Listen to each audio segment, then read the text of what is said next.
I am going to say something that many people past 60 do not want to hear, and I will not apologize for saying it. Truth is often uncomfortable. Truth does not soften itself just because your heart is tired. Here is the truth: being needed is not always a blessing. Sometimes it is the chain people wrap around your spirit and call love. The older I get, the more clearly I see it. A person can spend half a lifetime being useful and still never be truly honored. After 60, being needed can become a burden when your value is measured only by what you carry for others, never by the wisdom you have already earned.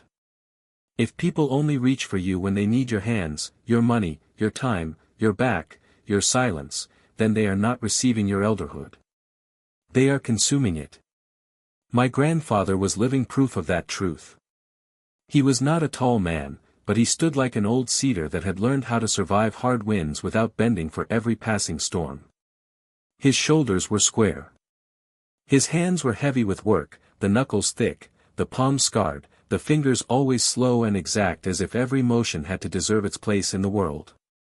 He did not waste words. He spoke in a low voice that made people lean forward, not because he was weak, but because he had never trained his mouth to chase attention. His eyes were dark and still. That was what unsettled people. He looked at you the way deep water looks at the sky. Nothing rushed. Nothing pleaded. Nothing performed. What made him different was not that he was hard. It was that he was finished with pretending. By the time he reached old age, he no longer mistook exhaustion for virtue.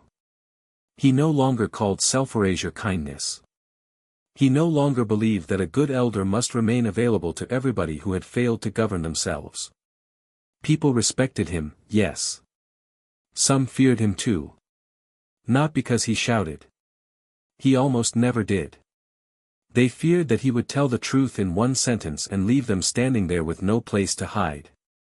I see people who are praised only when they are depleted. I see people who are called selfish the moment they become unavailable. I see people who raised whole families and are still treated like unpaid staff. I see people whose houses became waiting rooms for other people's chaos. I see people who confuse being contacted with being cherished. I see people who are starving for respect and eating usefulness instead. That is the modern sickness. We call it closeness when it is dependence. We call it family duty when it is unreturned labor. We call it being a good parent, a good auntie, a good grandparent, a good elder, when in truth it is often just a slow surrender of the self. People think being needed means being important. It does not. People think constant availability means love. It does not. People think exhaustion proves character. It does not. People think saying yes keeps the family together. Sometimes it keeps the family immature. People think an elder who never refuses is generous. Often that elder is disappearing in plain sight. Strength is not endless carrying. Strength is knowing what not to carry. Success is not remaining useful until your spirit goes numb. Success is growing old without becoming public property. Normal is not healthy. Familiar is not sacred. And guilt is not wisdom. This problem did not appear all at once. It came slowly, like a river being diverted one stone at a time. First, survival taught people to cling to whoever was steady.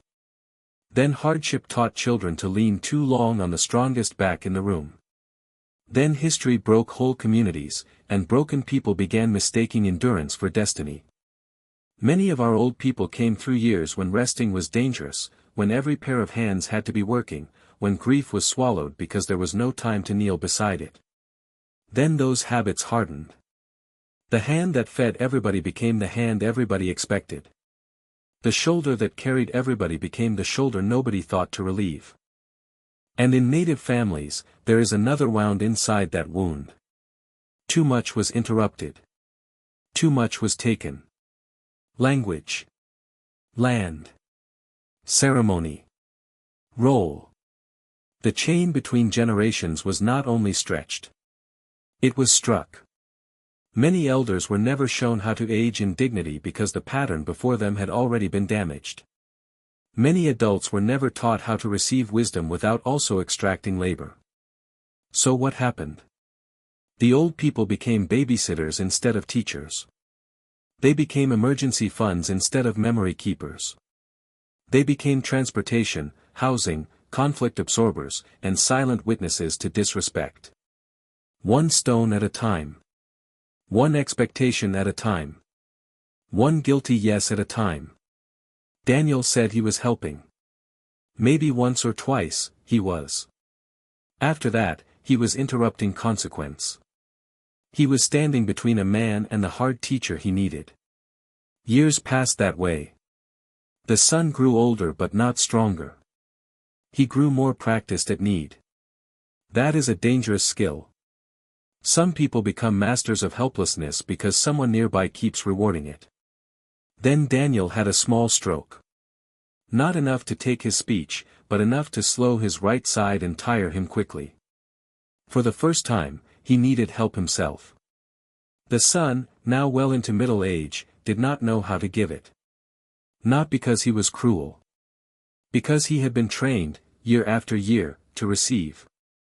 He knew how to ask. He did not know how to stand. My grandfather was right. Rescue can become theft. It steals adulthood from the one being rescued and peace from the one doing the rescuing. A lifetime of yes can raise a house full of dependence. The third truth is this: when you keep absorbing everyone's pain, your own spirit begins to disappear. Some elders do not carry money. Some do not carry chores. They carry sorrow. Everybody comes to them with grief, confusion, divorce, addiction, betrayal, resentment, and fear. That too becomes a burden. A quiet one. A respected one. A deadly one. My grandfather told me, do not become the valley where every storm empties itself. Even the valley floods. I think of a woman named Marisol. 71. Her home was neat, warm, and always full of coffee. People loved to sit at her table because she knew how to listen without interrupting. She had that rare stillness that makes others unfold.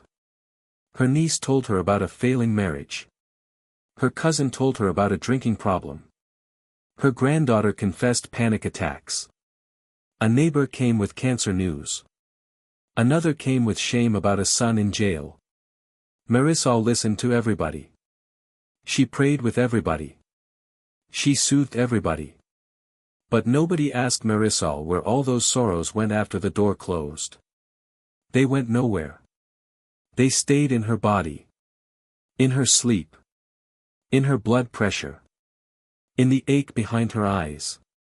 She stopped singing to herself while cooking. She stopped planting beans in the spring. She started waking at 3 in the morning with a heart that raced for no visible reason. The doctor gave it one name. Anxiety. The church gave it another name. Burden. My grandfather would have given it the right name. Overflow. One evening her youngest granddaughter found her sitting in the dark kitchen. No tears. Just emptiness. The girl asked, "Grandma, what's wrong?" Marisol answered with a sentence I have never forgotten. She said, "Everybody comes here to put down their bucket, and I forgot that mine was filling too." That is what happens. People praise your steadiness while standing on it. They admire your patience while consuming it. They thank you for being strong while handing you one more stone. Listening is a gift. Absorbing everything is not. The fourth truth is this: rest after 60 is not laziness. It is responsibility. My grandfather said, "An old drum that is beaten every day stops teaching rhythm. It only makes noise." Modern people fear stillness. They fear it in themselves, and they fear it in elders even more. Why? Because an elder at rest is not entertaining their panic. An elder at rest cannot be drafted into every emergency. An elder at rest begins to see clearly, and clear sight makes selfish people uncomfortable. I remember a summer when my grandfather stopped attending certain gatherings. Not all. Just the ones that left him depleted and unseen. People talked. Of course they did. They said he was withdrawing. They said age had made him stubborn. They said he thought he was better than others. He heard every word and changed nothing. One day I asked him why he stayed home when he used to go. He was sitting outside repairing an old gate latch, slow and unbothered. He did not look up. He said, "Because I finally learned the difference between being welcomed and being used for atmosphere." That sentence hit me like a branch snapping in winter. Years later I saw the same lesson in a man named Thomas. 66. Retired from decades of labor that had eaten his back and most of his hearing. The first year after retirement, he kept himself busier than ever because idleness frightened him. He mowed everybody's grass. Fixed everybody's fence. Watched the grandchildren at a moment's notice. Drove across town for errands that somehow became his by default. When he sat down, guilt sat beside him. He had spent so many years believing his worth came through output that rest felt like a kind of death.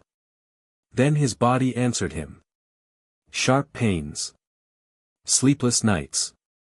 Sudden fatigue. The doctor said he needed less strain. Thomas laughed at first. Then one morning he tried to lift a bag of feed and felt his spine speak in fire. He sat on the ground, angry, not just from pain but from insult. His own body had become a border he could not cross. Slowly, he changed. He began refusing small things. Then larger things. He kept one morning each week for silence. No errands.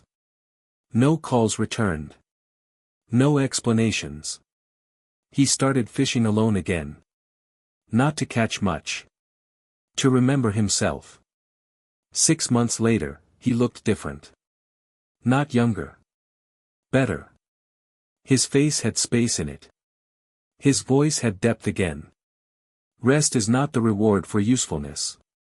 Rest is part of wisdom itself. An elder who never sits long enough to hear their own spirit will die busy and leave nothing but tasks behind. The fifth truth is this: saying no after 60 is not rejection. It is one of the last clean teachings you may have left. My grandfather used to say, offense is not hatred. Offense is a sentence the land speaks. That old man understood boundaries before people started giving them fashionable names. He knew that a clear refusal can save more love than a resentful yes. Because resentment rots the bowl from the inside. A person who gives past the point of honesty does not become holy. They become dangerous. Quietly dangerous. Their mouth says yes while their heart starts closing. Their hands serve while their spirit keeps score. That poison spreads through families for years. I knew a widow named Evelyn. 64. Her husband had been gone 3 winters. She loved her grandchildren fiercely, and everybody knew it. That was why her daughter assumed she would always be available. 1 week became every week. Afternoons became overnights. Planned visits became drop-offs with little warning and big expectation. Evelyn smiled through most of it because she feared the alternative. If I say no, will they keep the children away? If I resist, will I be called selfish? If I choose myself now, after all these years, who will I even be? Then one Saturday her daughter arrived with the children and 3 bags, already half turned back toward the car before asking. Something in Evelyn stiffened. Not rage. Clarity. She called her daughter's name and said, "Take the bags back. I am their grandmother. I am not your backup plan." The daughter cried. Then accused. Then sulked. For 2 weeks the phone calls were shorter and colder. Evelyn nearly surrendered. That is how the old pattern begs to return. It does not come back as logic. It comes back as guilt. But she held the line. She told her daughter which days she was available. She told her how much notice she required. She told her no when no was true. And then a strange thing happened. Not immediately. But surely. Her daughter became more organized. The children's father became more involved. Other arrangements appeared, as if they had been hiding behind Evelyn's constant compliance all along. That is the trick of over-availability. It makes other people lazy with their own power. A clean no can awaken a sleeping household. Now let me speak directly to those of you who are listening to this with a tightness in your chest because you already know this message is about you. If you are someone who is over 60 and your phone rings mostly when somebody needs a ride, money, childcare, comfort, a place to stay, a signature, a favor, a rescue, then hear me carefully. You are not wrong for feeling tired. You are not cold for wanting peace. You are not selfish for wanting one day, one weekend, one season of your life that does not belong to someone else's unfinished growing. And if you are someone who feels guilty the moment you even imagine pulling back, I want to challenge you. Ask yourself this: when did you start believing that love must always cost you your center? Who taught you that your exhaustion was proof of goodness? Who benefited from that lesson? Sit with that. Do not run from it. Some of you are afraid that if you stop being needed, you will disappear. I understand that fear. Many elders were not taught how to be treasured outside of service. Many people reach old age with no language for simply being. They know how to provide. They know how to fix. They know how to host, rescue, soothe, feed, cover, and absorb. But to sit in dignity without producing? That feels unfamiliar. Empty, even. But I am telling you now, there is a life on the other side of constant usefulness. There is a form of elderhood that does not beg for assignments. There is a presence so rooted, so clear, so undistracted that people either rise to meet it or reveal that they never intended to honor it in the first place. Let them reveal themselves. Better a quiet truth than a noisy arrangement built on your depletion. And let me say one more hard thing. Some of you do not just fear losing other people's dependence. You fear meeting your own unclaimed life. Because once you stop carrying everybody else, there you are. Your grief. Your postponed joy. Your neglected health. Your unlived days. The songs you did not sing. The mornings you never kept for yourself. The silence you avoided because it might tell you how much of your life was spent performing necessity. That reckoning is painful. But it is clean pain. It heals. Better that pain than the slow ache of being applauded while you vanish. My grandfather never told me to become useless. He was too wise for that false choice. He told me to become rightly used. That is different. A good elder still gives. A good elder still shows up. A good elder still teaches, still feeds sometimes, still holds the line of memory when younger people have forgotten where they come from.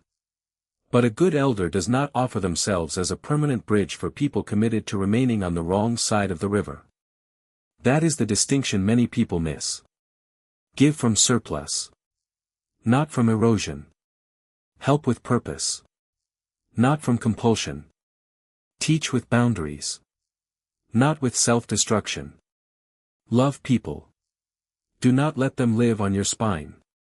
When I think about this subject, I always return to the last long conversation I had with my grandfather on a late autumn afternoon. The cottonwoods had already gone yellow and the air had that dry, honest feeling that comes before first frost. He was older then. Slower. But there was nothing dim in him.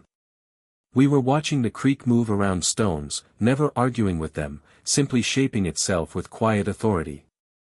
I asked him what an elder owes the people after a long life of work. He kept his eyes on the water for a while before answering. Then he gave me words I have carried ever since, words I now lay before you as faithfully as I can.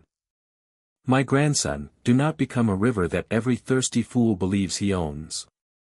A river belongs first to its source, then to the land that gives it shape, and only then to those who come humbly to drink. If the banks are broken, the river does not become generous. It becomes lost. If the current is forced in 100 directions, the water does not become loving. It becomes shallow. In youth, you may carry logs, push rafts, pull children from the edge, and flood the fields when the season demands it. But when winter begins to silver your hair, your work changes. Then you must teach depth. Then you must teach shore. Then you must show the young that water keeps its song by refusing what would scatter it. Remember this. The old tree does not apologize for dropping those who lean too hard on rotten branches. The mountain does not kneel because the weather is loud. The late-season river does not race to prove it is still strong. It moves cold, clear, and exact, and by that clarity all living things are instructed.